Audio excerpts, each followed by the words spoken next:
Yeah, thank you for inviting me. This is the second time I've spoken here at Whiting Historical Society. And I personally don't like to do too many of these. You know, it takes a lot of time, it takes energy. It's always like right here in the back of my mind. So I'm totally relieved when it's over, but I can't say no to Hueneme. I grew up here on 1566 5th Place.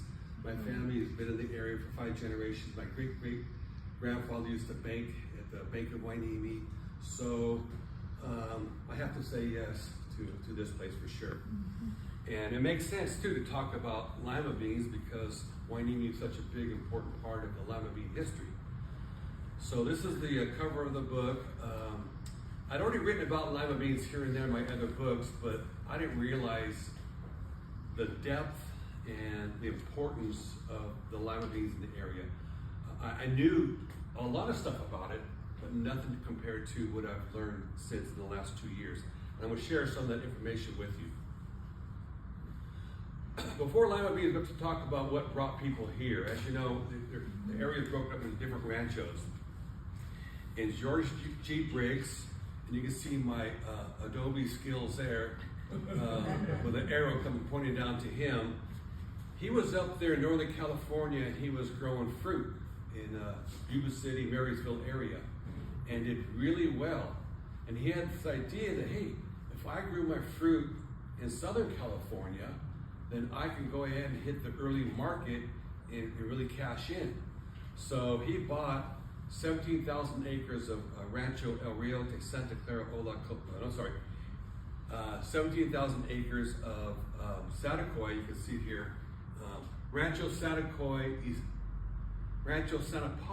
Satacoy. That was 17,000 acres. So he bought that.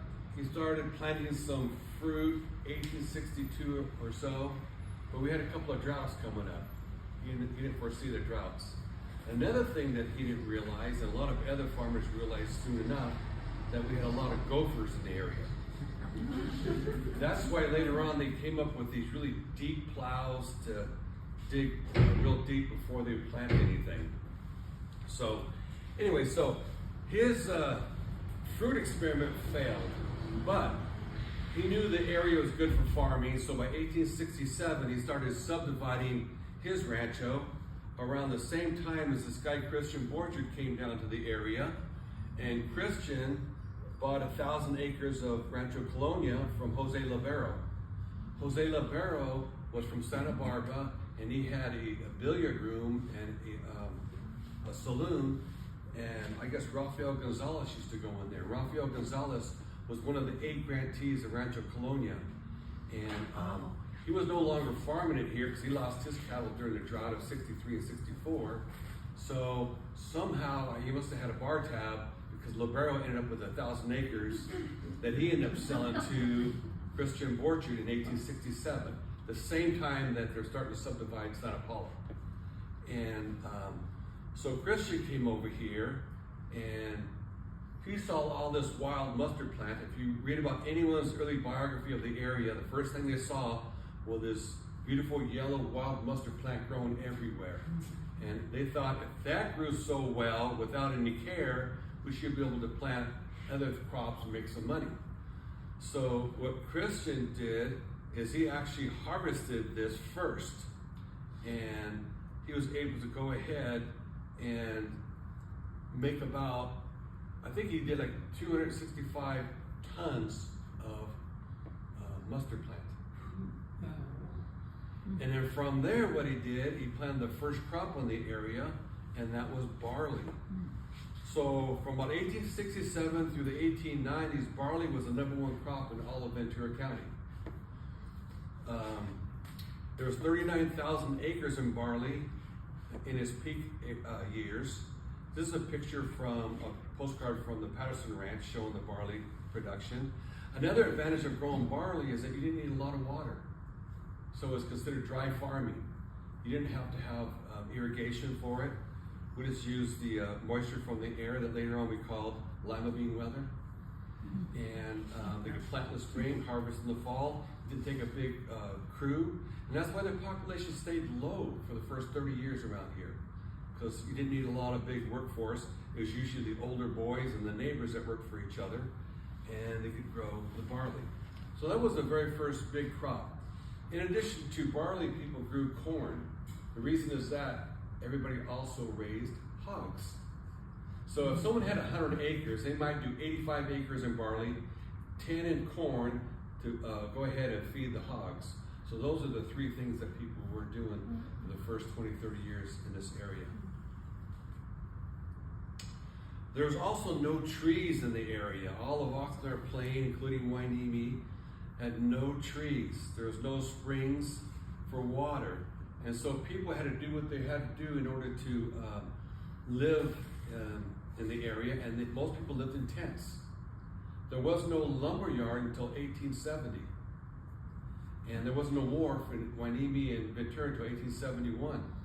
So because of that, for the first 4 or 5 years, people are, live in these tents, or they might have a couple of random pieces of wood that they would use to go ahead and protect themselves for a lot of years. And that's why when my ancestors came in 67, they leased land for Juan Camarillo, and Godfrey Maulhardt was a brick mason in Germany.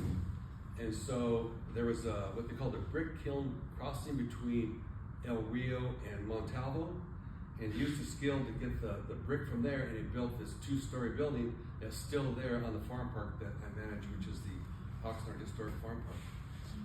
Because there's no lumber yet.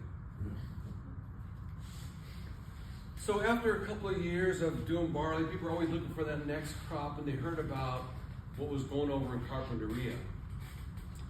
Henry Lewis was very instrumental in developing that industry. There's a couple different stories. In fact, there's quite a few different stories on how lima beans came to the area. One of the more common ones, and I put all of these theories in the book, is that Henry Lewis got the beans from a guy named Robert McAllister. McAllister was a farming neighbor of his, and supposedly he knew somebody on the ship that landed over there in 1868 in Carpinteria. And he got a hat full of beans after enjoying a meal of them, and just threw them on his hillside, just not thinking much of it. And after that, he noticed that they were doing really well. He shared the beans with Lewis and his neighbors. Well, Lewis is the one that really picked up the bean and ran with it. And his 3 children eventually got involved with lima beans also.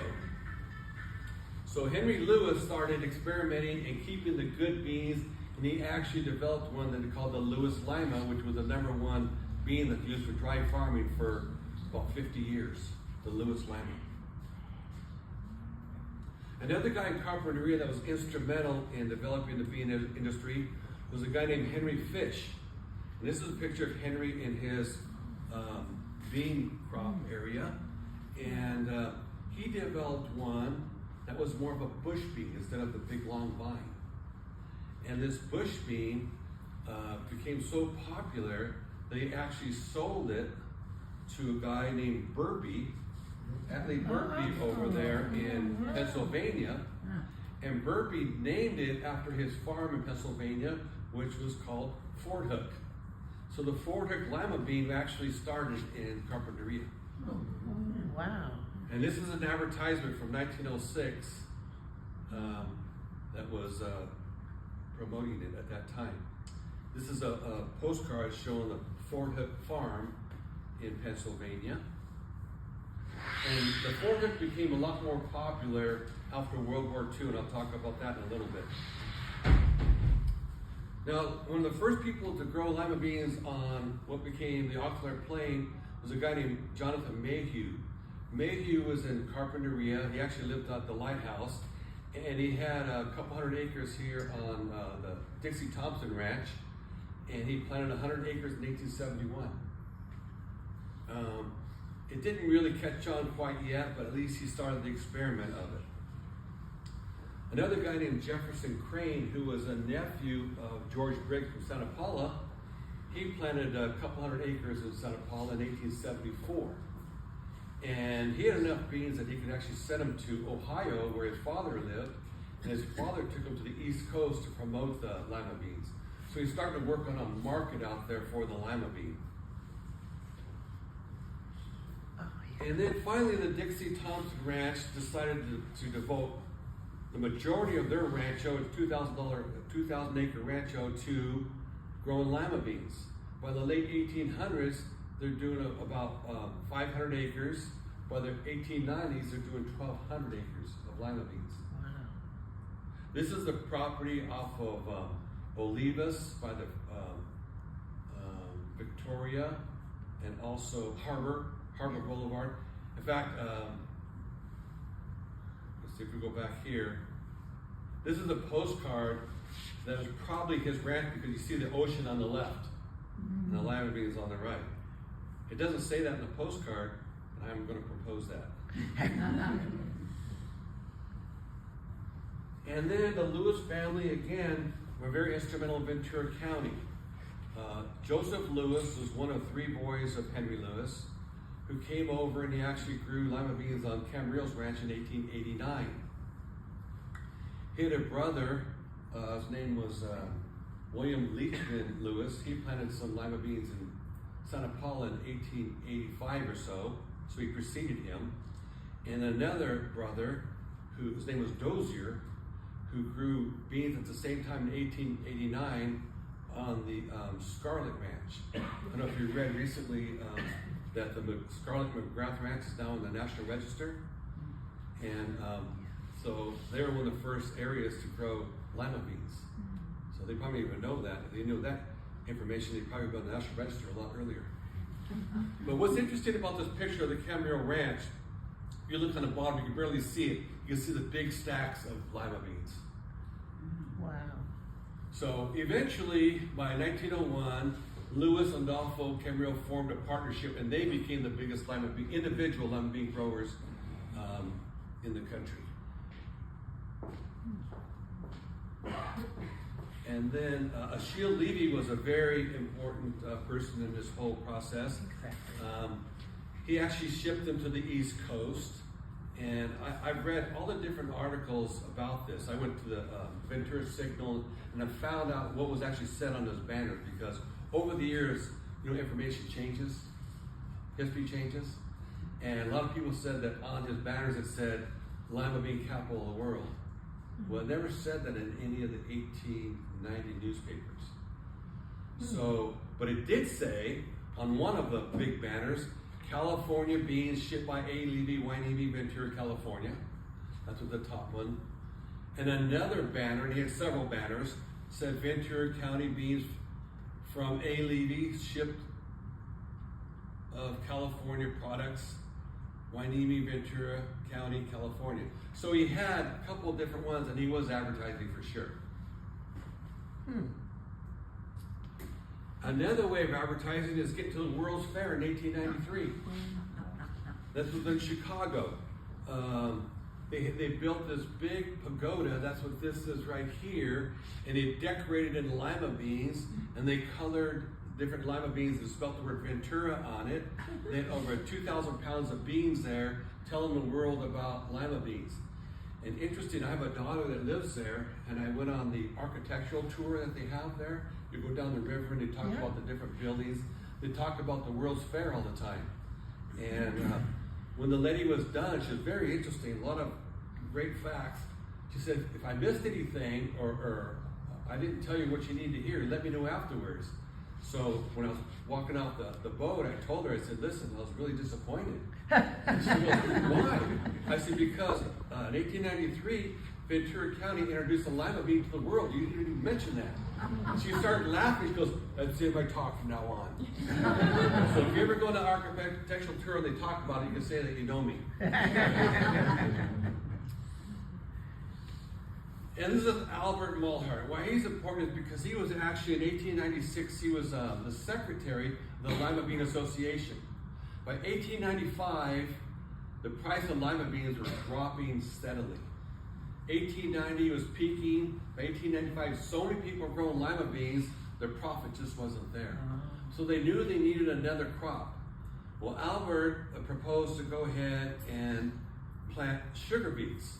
So he got in charge with the people from the Chino, California, which is owned by the Oxnard family, and he got some seeds from them, And he did experiments. He worked with Thomas Bard and all the other ranches around here.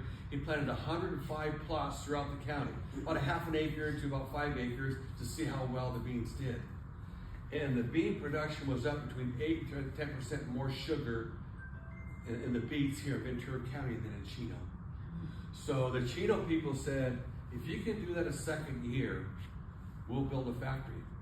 And so in 1897, Albert was in charge of 2,000 acres in the whole county. They did well, and then by October 22nd, 1897, the Ventura Free Press announced that they would build a $2 million sugar factory in the area. And so the $2 million factory in today's money would be about $50 million. And then a lot of East Coast backers, and not just the Oxnards. So with 1897, now a new factory coming in. By 1898, they invited the whole county out to where they built the factory, had a barbecue, everyone's excited. And then lima beans started going up in price again. And in 1899, a Santa Barbara paper made this announcement. They said that greatest lima bean producing section in the world, Santa Barbara, Ventura County, 40,000 acres. So this is one of the first references of the greatest in the county and all that. And then a couple of years later, in 1909, they had the Seattle Exposition, and Edward Sheridan from Ventura, who was actually on the very first 1873 Ventura baseball team, he went there to promote lima beans at this 1909 fair. It was a world fair. And he was giving out these little stick pins with lima beans on it that were very popular. And on there, he would tell people that we were the bean county of the world.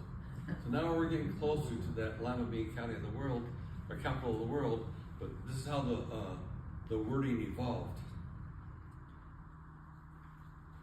And during this time, what was interesting, I learned this, is that the whole county was growing lima beans, not just Oxnard and Hueneme and Camarillo, but it actually started in Santa Paula. And Santa Paula did really well for a lot of years. But when Santa Paula started planting fruit trees and walnut trees, they still grew the lima beans, but once the trees got big enough, then they just transitioned all the way into fruit and walnuts. So this is actually the Faulkners, McNivets, and Hendersons in Santa Paula pre-1900. I'll do a series of pictures showing the different places that grew lima beans.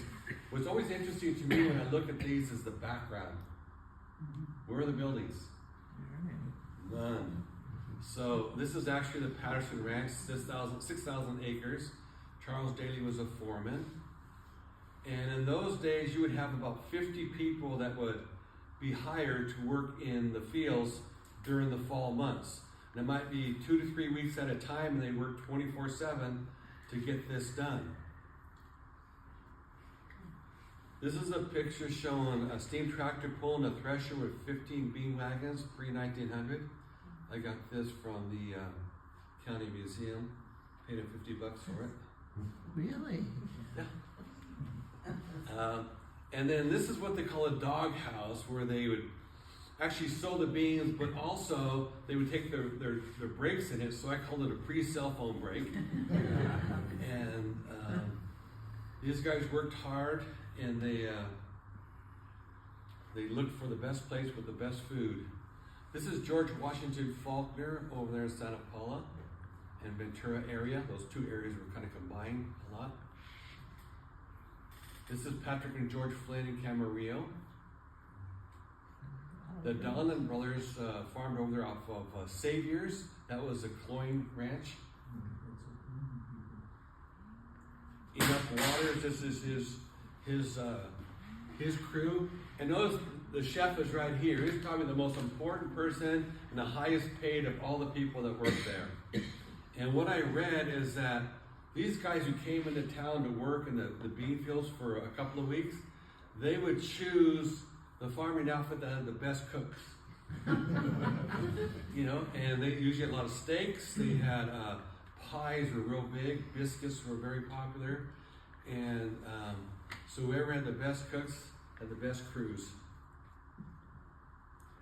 This is in the background here, the Dietrich brothers, but in the background that is the kitchen that they would use, and this would be brought around to all the ranches and would stay there for about 2 weeks. The cookhouse, and this is the interior right here of the Gill cookhouse.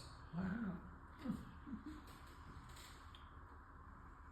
This is the Gill brothers, about 1910, and all their different workers. You can see they would, after the beans were threshed through the machine and separated, the vines would be gathered off, and they use that to feed the livestock.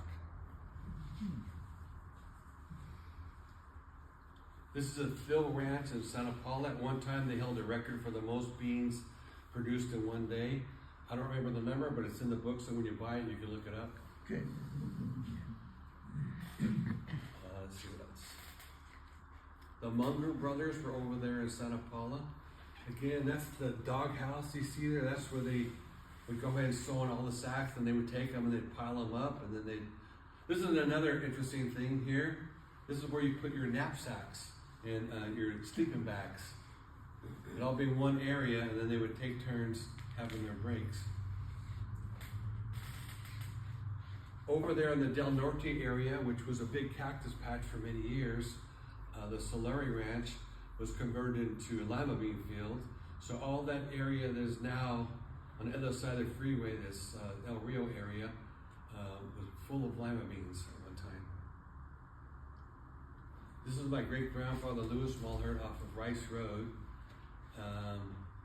He hired a lot of the Portuguese workers because he felt like they were very productive. And there was one story my great-uncle told me is that they had a Chinese cook that would cook for them. And the Portuguese workers were complaining that the biscuits were too doughy.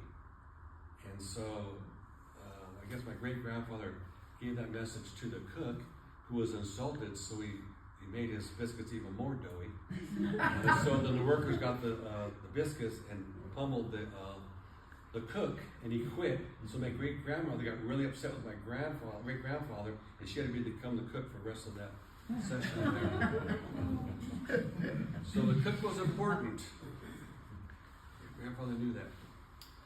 A lot of times the different ranches would work together with their crews. The Edwards family and the Pettit family did that, as did the Borchard and the Pettit family. They worked together a lot too, and then they'd be hired out. If they're hired by another farming outfit, they would get paid a percentage of whatever they brought in. Oh, okay.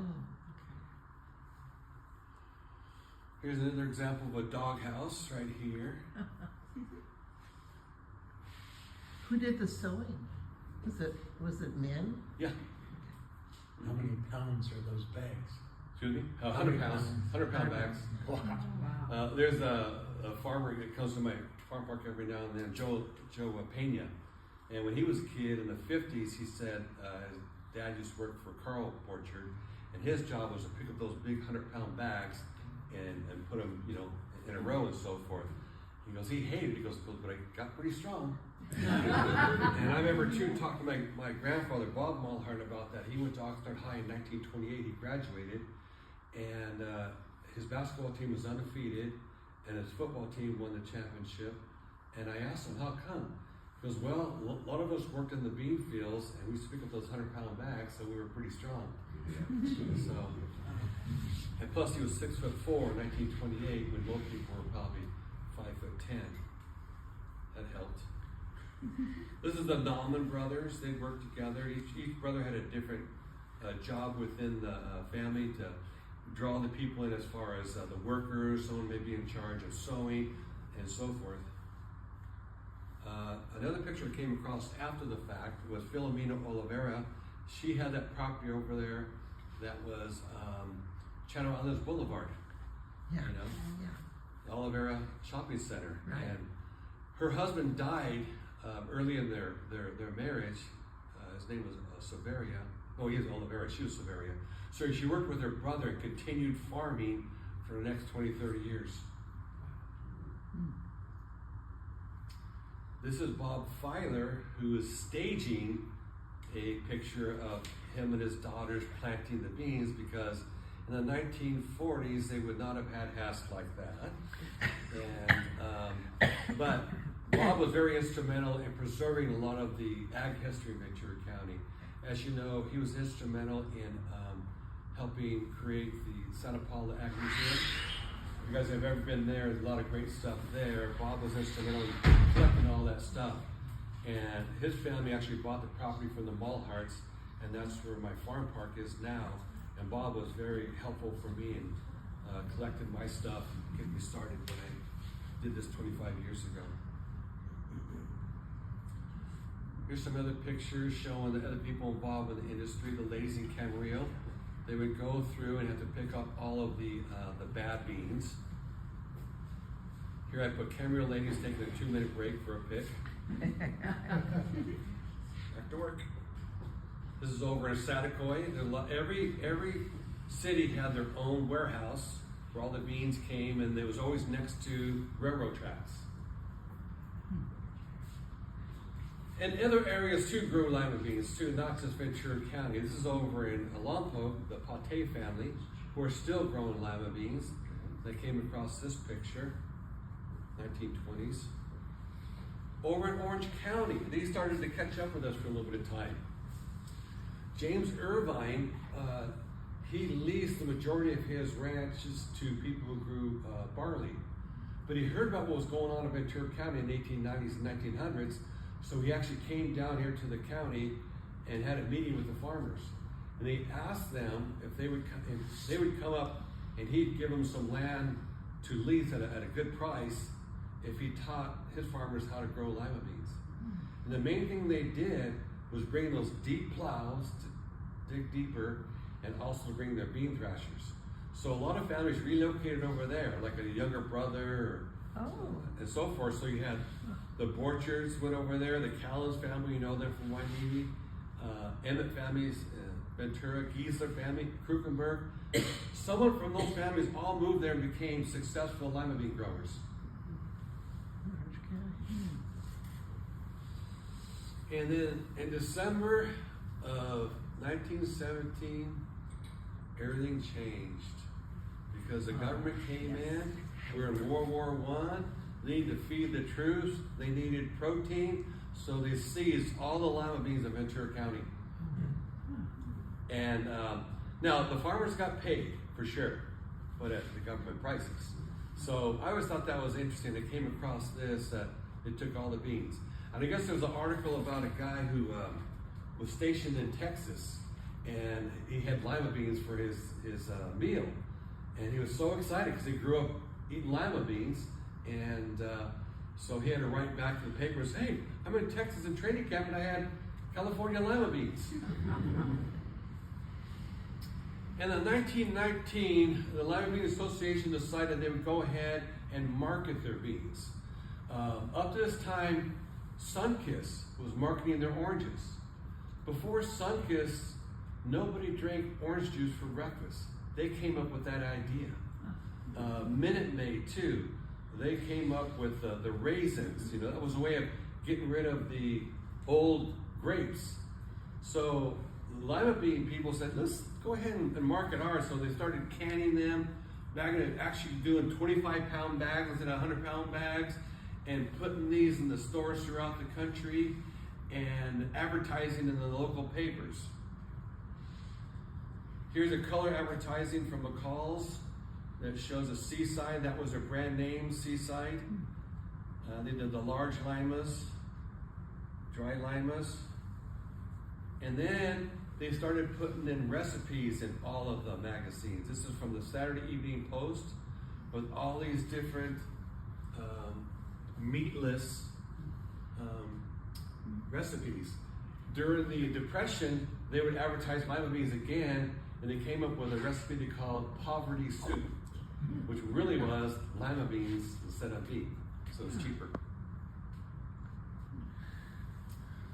Another big change temporarily was over in Ojai, Bill Baker came up with a way to take the lima beans and process it in a way that he could make flour that he made into bread. And so lima bean bread became popular for a short amount of time. Unfortunately, the process was pretty time consuming and expensive. It didn't catch on, but you can still find it in certain places. I know in Ojai, I've seen it over there too. But lima bean bread was popular for a time. And a lot of the farmers said, all right, we have another market. And then now here's where we start seeing the downfall of the lima bean. By World War II, they started canning the lima beans with a big old salty piece of ham and a bone. And they would do that, it'd be 1 of 6 rations. And the soldiers hated it. Because it was spoiled, you know? I mean, it was full of salt. Yeah. And it just didn't have the flavor that it needed. So they didn't like it. So from World War II all the way through Vietnam, this was 1 of 6 rations and the #1 most hated ration. So when they came out of service, you think they're going to buy lima beans? No. No. And then by World War II, they started freezing a lot more lima beans, and that was another way of selling them. But what they did, they froze the Ford Hook lima beans because they could be grown in a shorter period of time. If you have a shorter period of time in the field, you can get your next crop out there. In most cases out here, it became celery. And celery is like one of our top 3 crops of the state. But by the 50s, when they're doing a lot of Ford Hooks here, that became a crop that started taking over. So the frozen ones, and the thing about canning and freezing lima beans is they get them right off the field, they get them iced, they get them flash frozen, and they get into the supermarkets. So they're barely cooked at all, so it doesn't get a chance to get all the flavor you get when you do the dry lima beans. The dry lima beans, like the recipe I have there, you're putting all this good stuff. My wife came up with one called the lima bean trinity. So she took the trinity from the south, you know, the celery and all that, and put it together and put that in with some different ham or whatever else. Let it cook for a couple hours. It comes out and it just melts in your mouth. Guaranteed. Money back. Another thing happened in the 50s that I thought was very interesting is that you started seeing songs referencing lima beans. A guy named Eddie Ware came up with one in 1951. And what's interesting is recorded in January of 1951. 2 months later, there's another song called Rocket 88. And that song is considered the first rock and roll song. And if you listen to them, they're very similar. They have like an aggressive rhythm to it. There's an amplified guitar line on it. And that's the basis of rock and roll that they say this song, Rocket 88, is all about. Well, this came out 2 months before that. So I'm going to try to lobby the Rock and Roll Hall of Fame to see if we can get that changed. This is in the 40s, so the lima bean industry was changing. They're going from dry limas to more of the Ford Hook, the frozen and the can. But they still had to work together. There's actually Richard Bard over there, second from the right. And this guy on his knees right here, that's Adolfo Camarillo. And there's some other people in there that we could take time to name off, but we're not. Okay, another thing that happened, because even though they're starting to grow more Ford Hooks for the freezing and the canning, the dry limas are still being grown. You know, there's people that grew up with it, they knew the industry, they're still making a little bit of money on it and so forth. This is an example of a pickup thresher. You can see at the front part here, it would actually pick it up. So no longer did you have to pile up the beans and then fork them over on the top, let them go through the cylinders, and then spit out the beans on one side and the other part on the other side. Now you can actually pick it up with a tractor pulling. So that started in the 50s. And this is going back to the Ford Hooks, and this is what they call a viner. So it goes straight to the field. They would go up a conveyor belt. It would go into the back of a bin, take it straight over, get those things cleaned and frozen. another example of going up a viner in a field. You can see the field in the background. This is in the 50s and the 60s, part of the 70s. This is an example from the 50s and 60s where they would ice the beans right away. They bring out the ice, crushed ice, put it on top of there so we'd get over to Oxnard Frozen Foods or Ventura Farm, and Stokely's is another one. And then the machine started to change for the Ford hooks. This is what they call an LV harvester, still pulled by a tractor, but the machine itself would pick it up so you wouldn't have to convey it in. Then it turned into a self-propelling machine by the 1970s and the 80s. That's an FMC 125 harvester, again just cutting it and picking up the beans. This is a picture of the Oxnard Frozen Foods, the local farmers who bound together to form their own co-op. And John Dollum is the guy with the glasses here, and he was the president of the organization. They're very active between 1960 till the late 1980s. And once the facility was sold in 1989, so did the industry change. People pretty much stopped growing the Ford hooks. Now, Picksweek still does to this day, but not to the same degree. So a lot of these farmers changed what they grew because they didn't have a home for their beans. This is over at Oxnard Frozen Foods. Back in 1975, I was just out of high school, Wyoming High School, and my grandfather knew Ed Laubacher, who was the foreman out there, and they were going on strike. So Ed Laubacher called all of the local farmers and asked if their grandkids would come out there and keep the place afloat there for a couple of weeks. So we had to go there and cross the picket line. But we were all 6'4" and 6'2" and so forth. So we walked through the line, and they spread right away. We went in, we did our work, never had a problem. So Ed Laubacher was a very smart man. And it was a good experience for me to be a part of that for a short amount of time.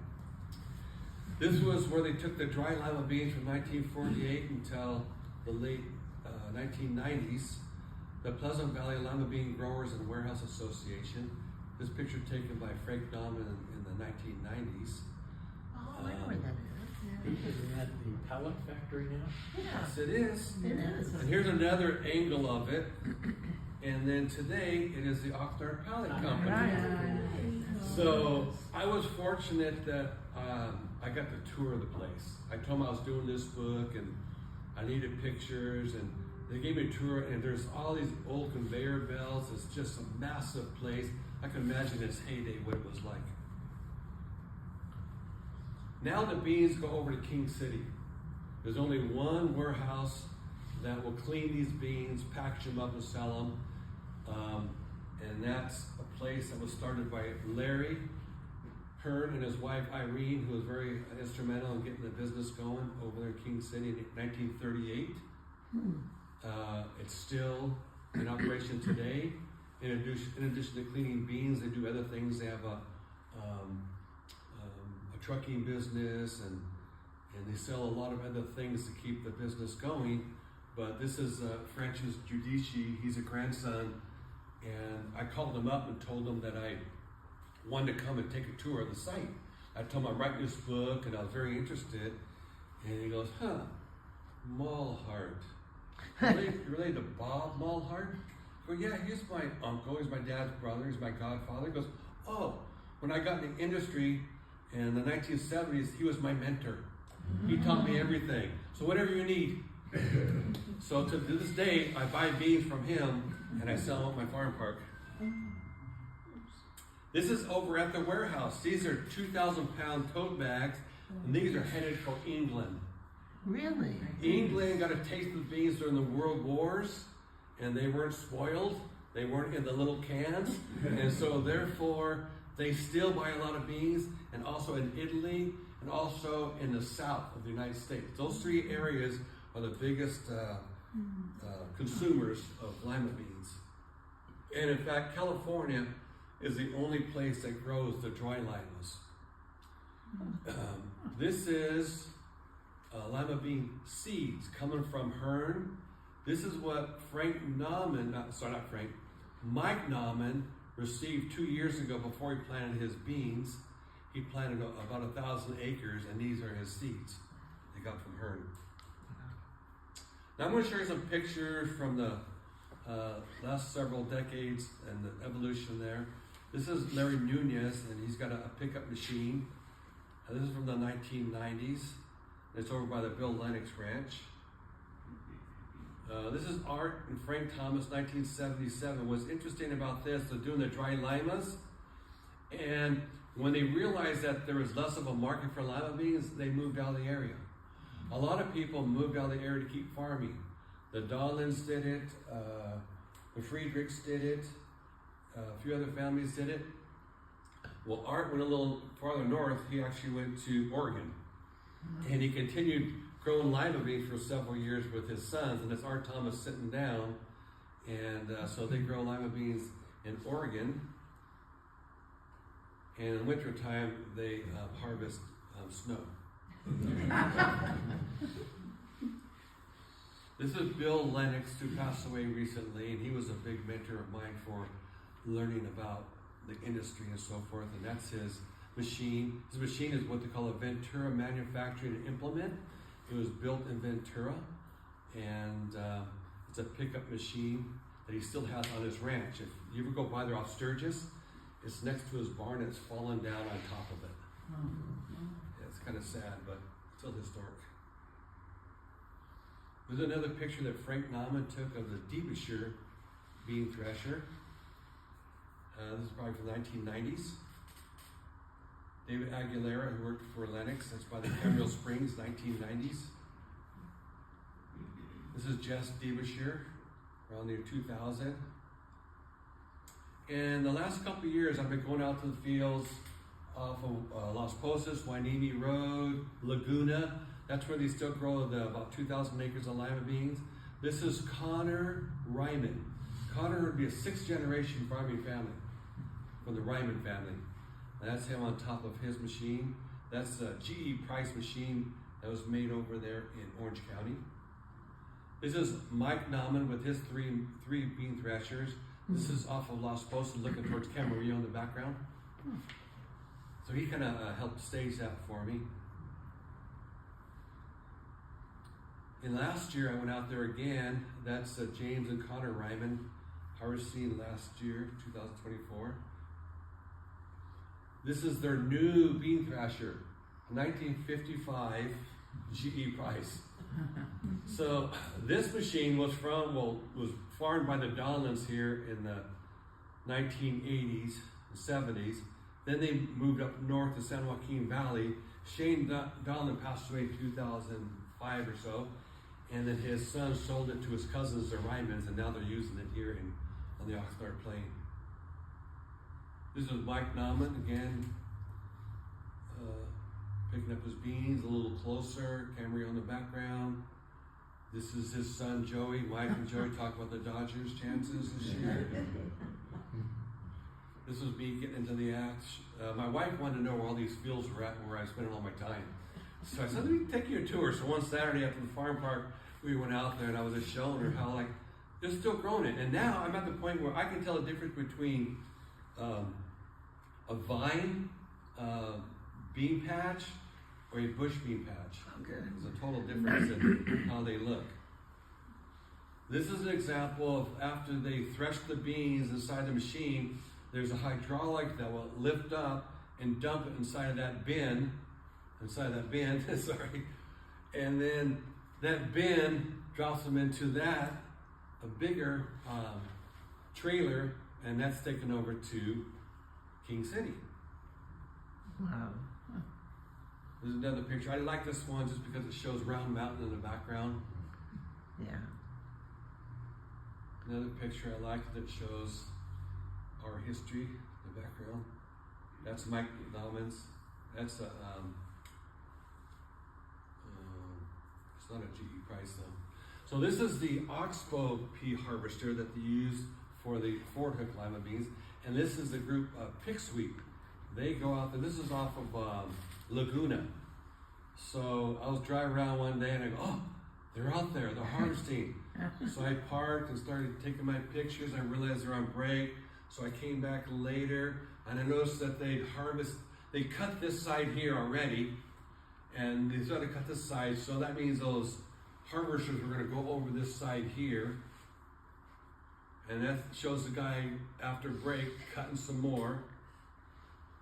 And that's the back of the oxbow. Eat more Ford Hook lima beans if you can find them. And then there's other areas that still grow. When I started doing more and more research, I found out over in Costa Mesa, there's a Segerstrom Ranch. If you've ever been to the South Coast Mall there, that was developed by the Segerstrom family. Oh. And they started growing lima beans in the 20s in Orange County. And by the 50s, they're the biggest individual growers of lima beans. And but then they got crowded out by all the growth, so they became developers. But they had such a deep tie to the industry and to the bean culture that they kept 40 acres, and they still grow lima beans every year.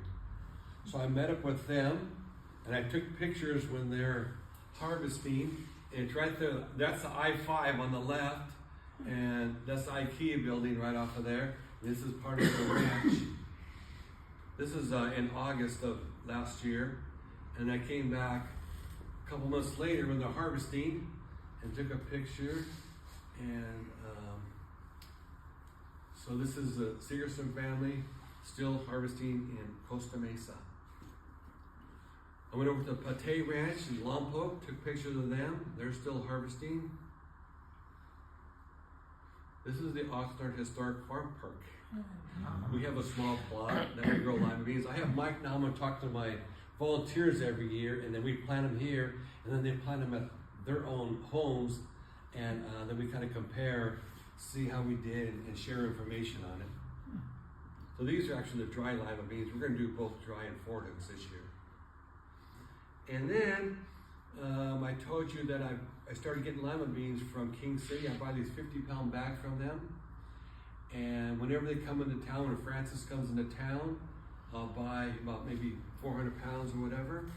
And then I bag them up in 2-pound bags, sell them for $10. $5 goes back to the farm park, becomes a fundraiser for my farm park. And then last year we had our first Lima Bean Fest. September 14th from 12 to 5, free admission to come in, $10 if you want to try the food. And then this is a bean thrasher that is Paul Devonshire. So I wanted a newer bean thrasher from the 1950s to compare with ours from 1903. Ours are made out of wood, this is metal. I also created a poster for the event, so that was our very first one, collector's item. We made 100, I have about 10 left. I invited 5 restaurants. Adolfo Grill was there, and they did a lima bean chili. It was good. Yeah. So everybody that came, if you paid $10 donation towards us, you got 3 beans to vote on the 5 different dishes. And this was BG's Cafe. That's the original Gloria in the middle, and then the current owners, Veronica and her husband, and they did a lima bean soup. Jeff Walker is from Twisted Oak Tavern. They did a barbecue lima bean, and he got the recipe from the book. It's from a 1939 recipe from the 40 Leaguers that I put in my lima bean book. And the winner was his chef, Jose Robles. And so they got a nice trophy that they could put on display there at the restaurant. and then they got their name on a plaque at the farm park. So they're going to be back next year. Where's the Twisted Oak? It's downtown Camarillo. It's been several different. It's across from Dizdar Park. Yeah. Right there. It's good. And they put it on the menu every now and then. But I had Spanish Hills Club come and they did a lima bean hummus. And they put it on their menu full time. So a lot of times when I go over there, I'll say, let's try the hummus. And then he puts it on a plate with locally grown, organically grown McGrath vegetables. Can't beat that. At our Lima Bean Fest, we had things for the kids. My daughter came up with a craft where the kids got to glue in lima beans and trace them and label the parts of a lima bean. And then we sold the lima bean bags. I sold over 100 bags that day. I sold over 60 books that day. Excellent. We made money from the farm park for the first time. Then every hour I'd have a couple different kids come up and do a lima bean fact. So my grandson, Reed, went up there and gave a couple facts throughout the day. And that led me to my next book. I got so much information from that first book, I couldn't put it all in there. So I told the publisher I need to do a follow-up book. It's okay, you can do a follow-up book, but you have to include Central and Southern California, which includes Ventura County. So we have a chapter on Ventura County in there, but I got a chance to put in Monterey County, Santa Barbara County, San Diego, and Orange County. Good. The thing about it is, after doing all that research, they all grew lima beans, but they all started later than us, and they quit sooner than us, and never got to the same volume as us. So therefore, their chapters are smaller. Nothing personal. So a lot of good stuff came out of that lima bean fest. I got people that came by with old bags of lima beans that they sold in the stores. One lady gave me this picture here is a big panoramic. And her grandfather was in the picture, and she goes, well, you might as well have it. And I said, well, I might as well take it. And so I was able to scan it and use a portion of it for the copy of the cover. Yeah. Of course, I gave her credit in the book, too. So that's my story. I'm going to stick to it. So I'll go ahead and take questions at this time, then I'll go ahead and sell the book for $25, the bag of beans for $10, and we have nice recipes over there, too. Okay, can we give you a pause first and then we'll have questions?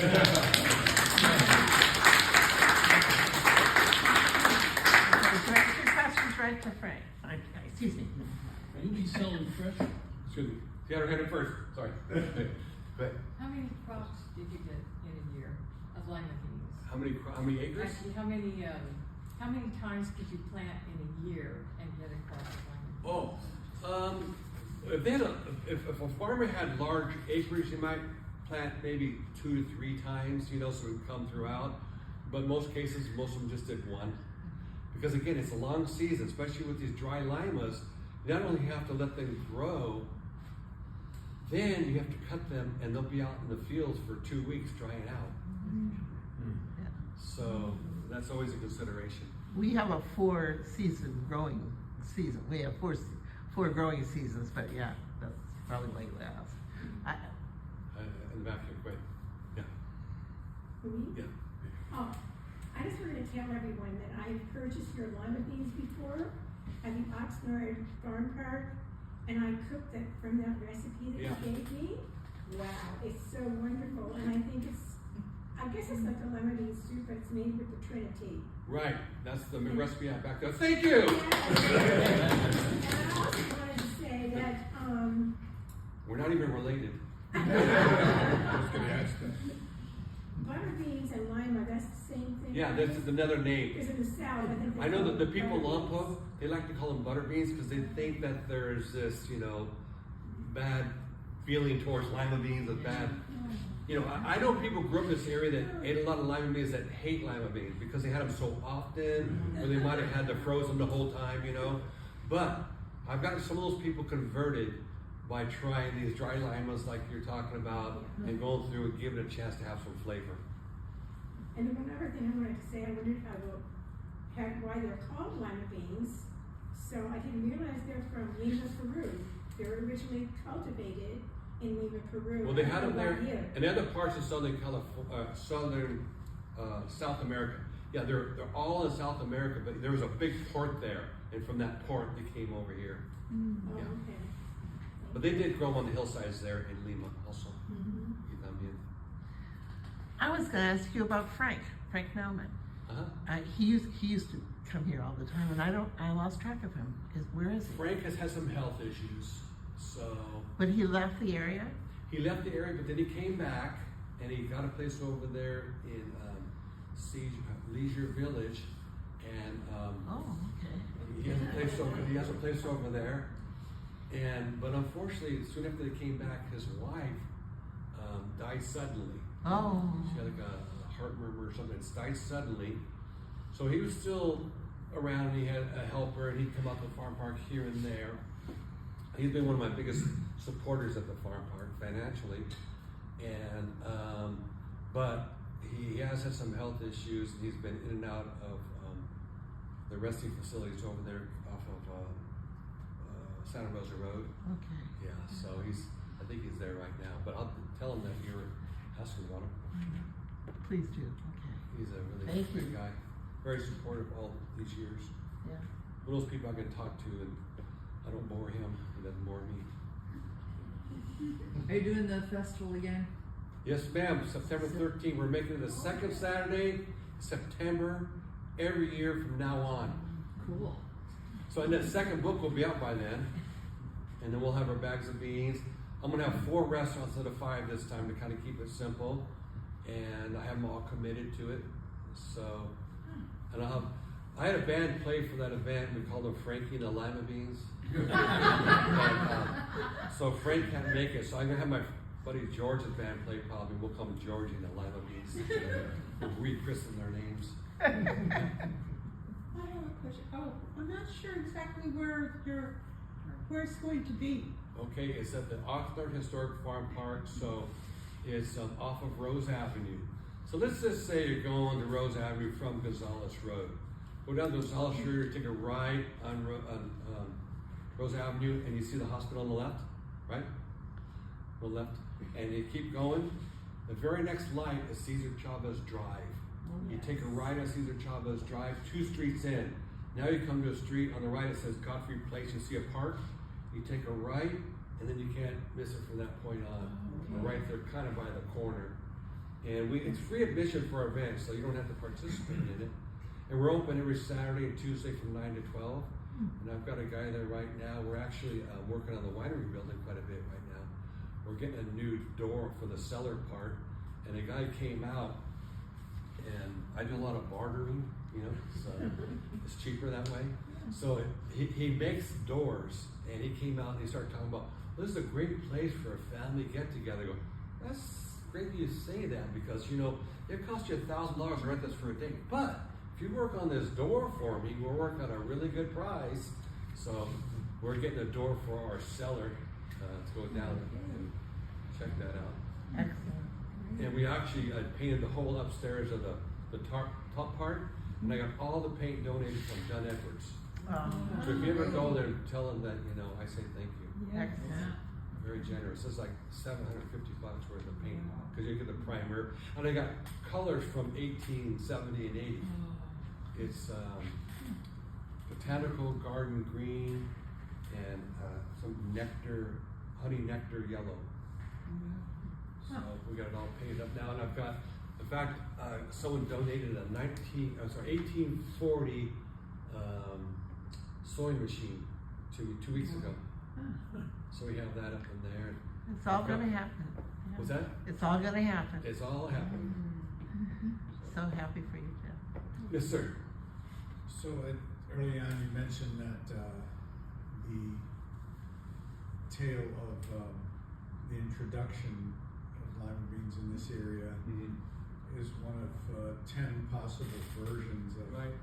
And that was one. We have a different one on the sign back here. I was wondering if there are others that are. The 2 main ones are Henry Lewis got the beans one way or another. Whether they were given to him or went on a ship or took a boat out or whatever. That's definitely a common story. And the other one is that Robert McAllister got them because he went on a ship and got them, and then he grew them and shared them. So that's kind of a more common story in Carpinteria area. And when I've read all the different interviews of his 3 children, of Henry Lewis's 3 children, never once did they say their dad went out and got them.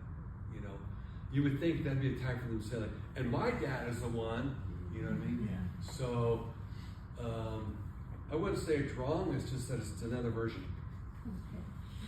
You can add another one to it. It's open.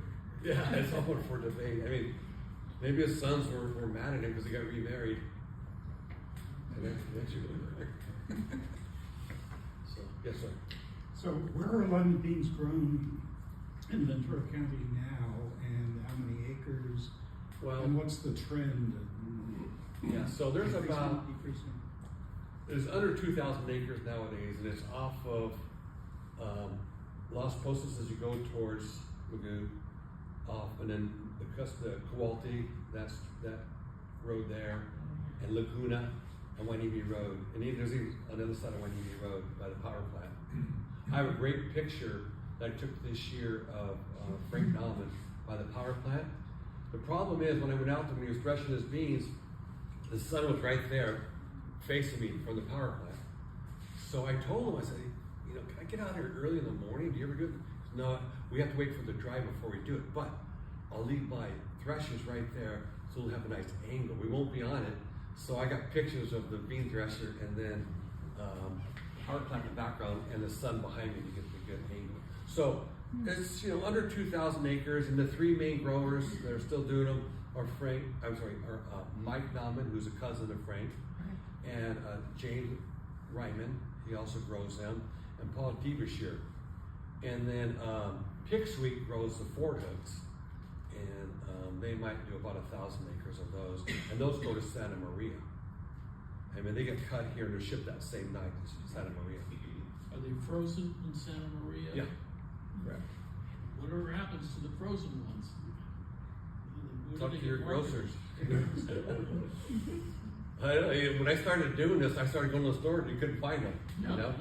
But there, every now and then you'll come across a store, and there is one in Cameron. I don't know what I think it's Vaughn's. They actually have the dry ones, but you know they may not be the best. The best dry ones are the ones that I get at my farm park because he guarantees they're from the off-their plane. No plug, no plug. No, and I'm telling you, and you talk to any of the farmers over there in Orange County or Santa Barbara County, they always said it. Oh, you guys have the best beans, and it's the combination of the soil. They have similar weather, you know, because they're close to the coast in both those cases. But our soil here on the plain is just, you know, hard to beat until we pave over it some more. Go soar, go. Okay, if there aren't any more questions, I'm going to go ahead and sell some.